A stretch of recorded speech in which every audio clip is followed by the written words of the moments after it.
goodness, it is so cold here in Pennsylvania right now, and we are getting a lot of snow, but I am still getting out into my garden and trying to find inspiration for my garden journal. This will be the January entry. Everything is asleep and covered in snow, but I did manage to find these beautiful junipers, so that will be my inspiration. Grabbed myself a little cluster, and I'm going to head back down to the studio and start choosing colors. So I'm just using the DMC floss that I have on hand, and I am holding up next to my little branch all of the colors that I have available. I'm not going to specialty purchase for the majority of this project if I can get away with it. I'm just going to look through what I have and see what I can use up, and I kind of encourage you to do that as well. Of course, if you're new to embroidery, you may find that you need to take something to the store and go purchase, and that's great too. You know, it could be fun to build your stash, but I'm going to try to work with what I have as much as I can. It doesn't have to be a perfect dead-on match, and I don't think I'm going to be able to do that, but I'm trying to get close so that I can accurately represent the look of my garden through each month and through all of the seasons. So that's sort of my aim here. So I found a green and a blue that work with my juniper. Some of the berries are falling off. And I am pulling out my frame, and I am going to get started by sort of thinking about how I want to lay out my design. So I'm going to about find the center of the January wedge here. I'm actually starting at the bottom, and I'm doing that intentionally because here in Pennsylvania, January is really not a growing season unless you have like a hoop house or something. So to me, it's at the bottom of my growing time, right? So as my sort of clock dial of growth goes up, it will rise, and my most full and bountiful times will be at the top of my design here. So I'm referencing my Mystical Stitches book again. If you don't have that, I seriously would encourage you. I am going to reference here some of the stitches. I'm going to use a fly stitch variation and a French knot and a stem stitch. So I'm starting by finding the center, roughly, of my wedge that I want to be my January, and I'm just holding my branch here and kind of getting a feel for what it looks like. It obviously isn't going to be a pictorial representation. We're using thread, we're using our hand, so it is just my interpretation of what I see. So I'm creating a very, very light sketch with my pencil right onto my fabric, just to guide me as I stitch so that I know where I'm going, so I don't get lost or overwhelmed or confused while I'm working. This is also supposed to be a relaxing sort of endeavor, right? So I'm just making sure to leave some space at the top there so that I can title with the month, and then that will be the space that I fill in with all of my stitching.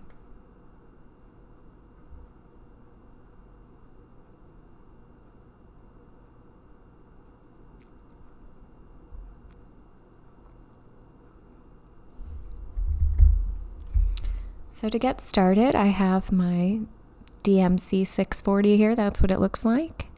And I am going to use all 6 of the strands of embroidery floss for this because I want a nice thick stem. My juniper has a nice thick stem, as you saw there. So I'm trying to keep it that. And I'm using my wax and drawing my finger across the wax to make my end a little stiffer. Now I'm tying my very simple knot here at the bottom, and I'm going to come up from the back, and I'm going to get started with the stem stitch.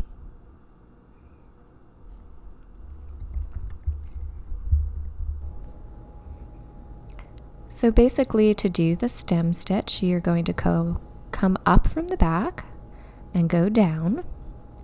And then when you come up the next time, you're coming up actually slightly next to and in the middle of your last stitch. So it's slightly off center from the one before. So each top of the stitch is halfway to the next one, and then you start back down there halfway from the stitch you last made as well, and just slightly over. Unlike the chain stitch, we are not trying to split our threads here. We are coming up next to them. And just remember to come up on the same side, right? You don't want to come up on the left side one time and come up on the right side the next. So you always want to be coming up on the same side. So you can see there that I have not broken my threads. I'm just to the outside of them, following that same line that I sketched as I work up each little branch.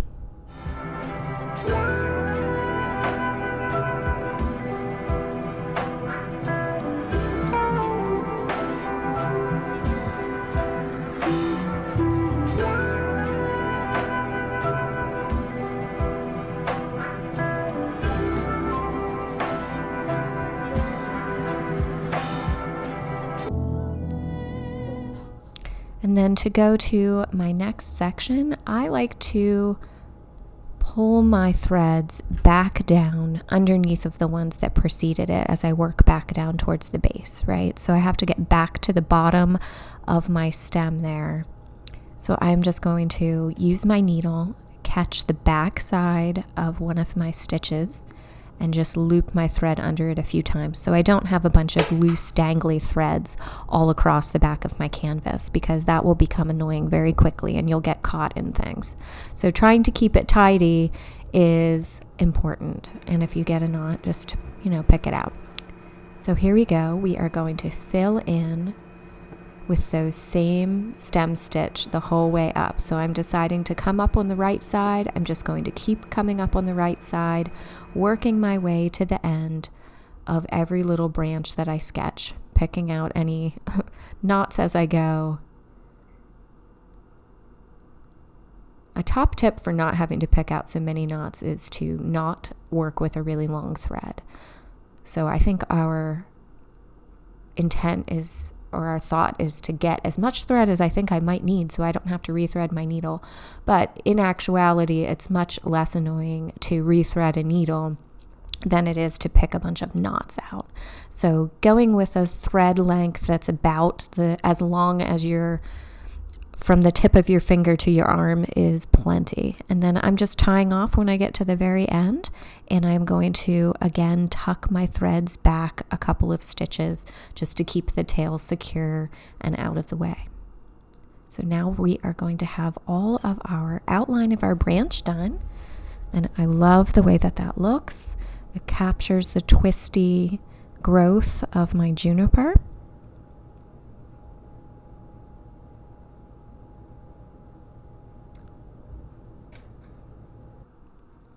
And now it's time to add our greenery.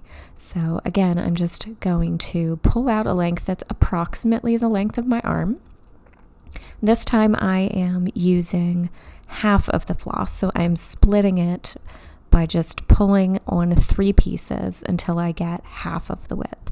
And then I checked out the appearance of my needles here, and I am thinking that the fly stitch variegation will be the perfect stitch to use to capture the growth habit of these needles.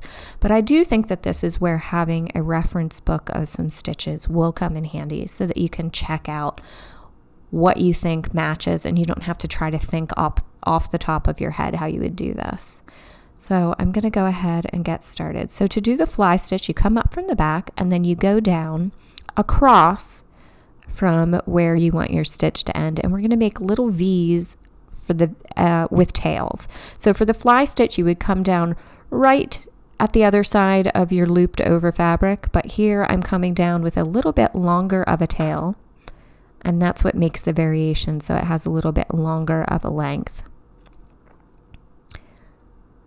And you're going to see that I kind of get messed up here because I'm trying to connect them. Here I am thinking about how this is not going to connect and make a V. So again, this is why having a reference book is a good idea, because I realize when I go to put my tail on this one, it's not going to connect and make a chain, which is what I'm really going for here. But I keep rolling with it for a minute.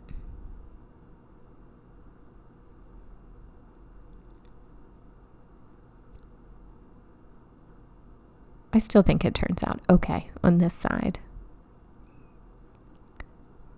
But then I reference my book and I pick a few stitches out and I go ahead and get started over here. So you want to start away from where you actually want to end up, kind of like the back stitch. So I started there at the top of where I was going to go. And here I'm adding some extra little stitches because I'm still not sure. But then I am going to pick all of these out, you'll see in a second, because I'm just like, this is not what I wanted it to be. But that's fine. It's just thread, and it's experimenting, and I obviously didn't reference the book well enough before I got started on this. But I left this in so you can see that all of these mistakes are able to be remedied. It's just cloth and thread and a needle. And all of those things can be undone. So see how none of them are connecting? And that would be fine if that was the look I was going for, but it isn't, so we're going to pick them all out.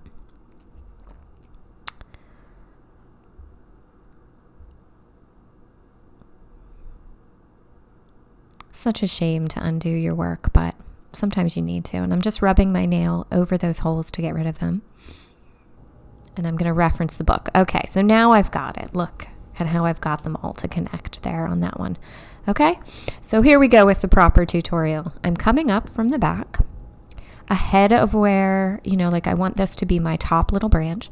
I'm going in next to it, and I'm leaving a little loop of fabric. Then I'm coming up at the bottom of that loop where I want that loop to stop, and I'm putting my needle up through and catching that loop. And then I'm going down and leaving myself a little tail. I think that's about 1/8 of an inch tail. Now I'm coming up where the bottom of my V is and going across it. And now I'm catching my loop further down at the bottom of my down stitch that caught the last one. You see, so that at the bottom of that 1/8 catch stitch is where I'm coming up with my needle this time. And this is going to allow me to have the V and have each one of my fly stitches connect into a small branch. So again, coming up at the bottom of the V, crossing over it with my needle, going down, creating a little loop, making sure I can catch my needle, catch that loop with my needle,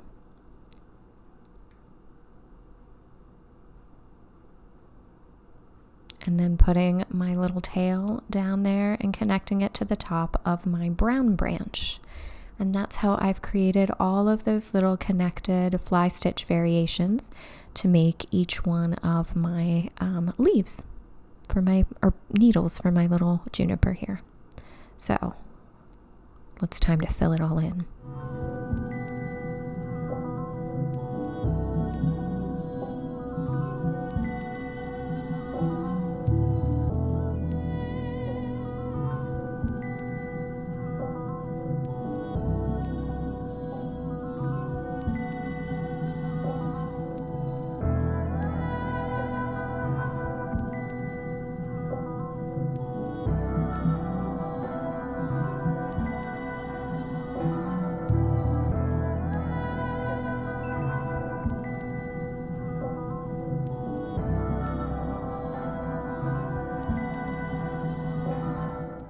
So I'm taking a moment to notice how my juniper branch is populated with berries.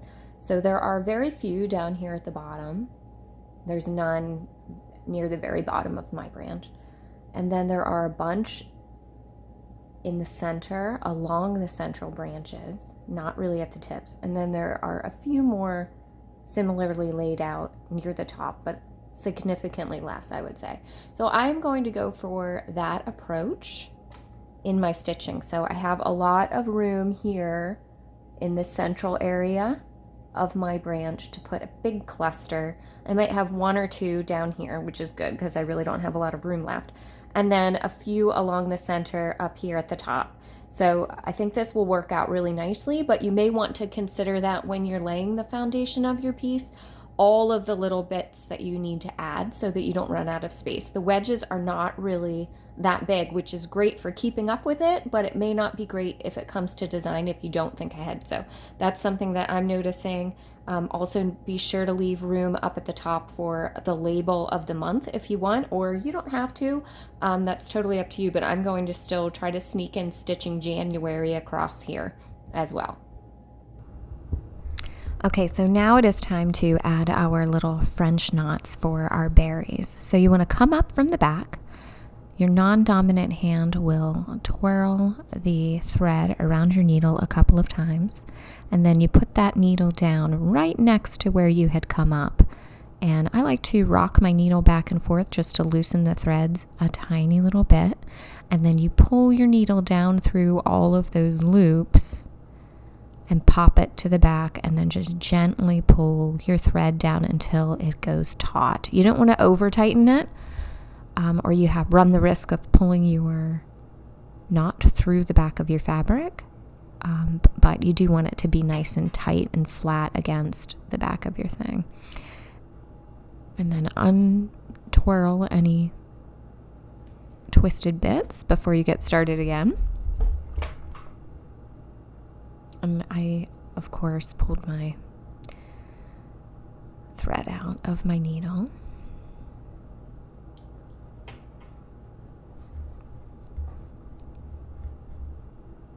I have a tiny little knot in there, but I'm just going to push through. Because, again, I'm trying to use up things I had. I think this had already been used by a student maybe and replaced with a tiny little knot in it, but... Anyway, so I am turning my needle. I am wrapping my thread. I think I go around 4 times. I want nice, big, fat, juicy berries. And then I glide my needle up and down a few times just to release that tension. So do not wrap too tightly because you still need to get the eye of your needle down through your holes. And then you pull, just using your non-dominant hand to guide the thread. So let's fill it up with berries. Here we go.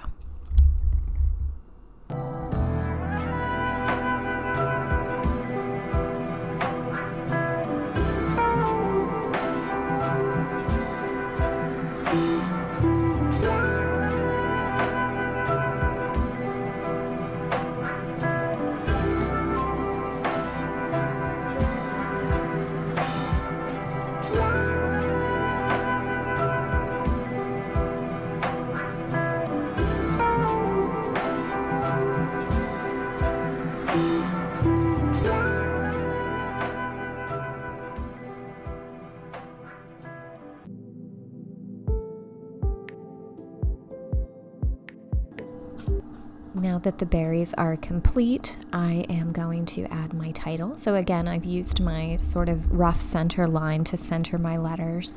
I am writing out January. I'm going to do that same all caps that I did for the word garden down below. The U is my center this time, so I'm going to try to center the U on my center line, and then the JAN is before the center and the ARY is afterward.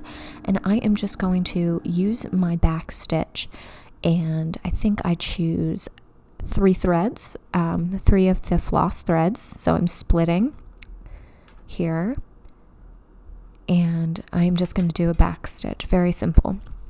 At the top, there is not a ton of room to stitch here, so I do not want to be very fancy. Also, the title does not, it just needs to represent the month You could do it as fancy as you wanted. You could do abbreviations. You could do numbers. Whatever you like, you can work on. I'm trying to catch the tail there. That's what I'm doing. Always trying to keep it neat and tidy because I hate getting my needle stuck in unnecessary things. So I'm just going to go ahead and fill in all of the letters with a nice simple back stitch. It's the same color that I used for my berries, just to keep it simple. And I like that. I did think about using a different color, but I think just to have a little bit of continuity between each section, I'm going to try to do something like this where I use a color that I already used. Just because I think by the end of this, it's going to, by nature, be very colorful anyway. So I don't think there's a reason to overdo it. It's sort of a blank canvas up until this point, so it's easy to think about getting carried away with stuff, but I know it's a marathon project, one a month. So by the end, I will have lots of interesting things going on. I don't need to try to do it all right now in January. So here's my Y all quickly filled in, and we're all done. You can end here. It's very beautiful. I'm pretty happy with how it turned out. I think it's representative of my garden right now, but I am not going to stop right here, even though it's quite gorgeous. And there it will be at the bottom of my garden journal, my Embroidery Garden Journal, January, my first month. But since I picked these branches in the snow, and we've been getting a lot of snow this month, and there's an adorable little snow stitch in my reference book, I am going to try my hand at adding a few little snowflakes.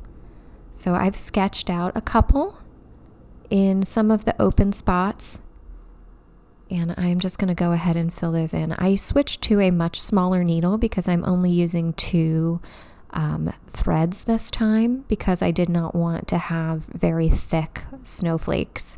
I just want them to be a little accent in the background. I do not want them to detract from my branch and the ultimate goal of capturing the garden. But there is snow in the garden, so I'm using a combination of just very simple cross stitch almost, and also here I'm doing a teeny tiny little fly stitch variation, just like I showed before, to create some of the rays of my snowflakes.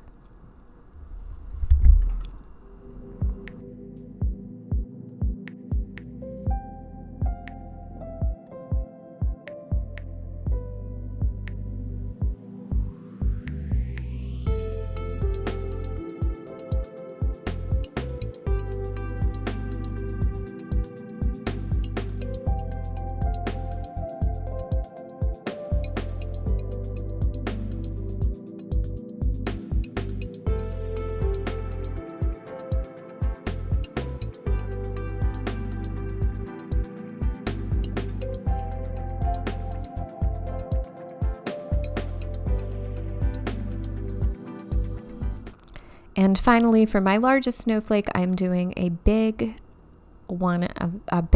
version of those fly stitches with extra long tails, but it basically is the same. So up from the bottom, over across where I want to go, catching my loop at the bottom and creating a tail towards the center of my snowflake. And I did that on 4 sides, coming back to a point in the center. And then I think I make, the teeniest little French knots. This one I did have to be very careful not to pull to the back of my fabric, but the tiny needle helped with that. And so I'm creating little tiny French knots at the indent of my V's there on my fly stitch.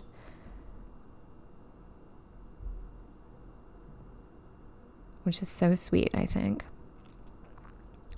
And then I'm doing just a couple of very small stitches in toward the center, again, to finish it off and give it that really classic snowflake appearance.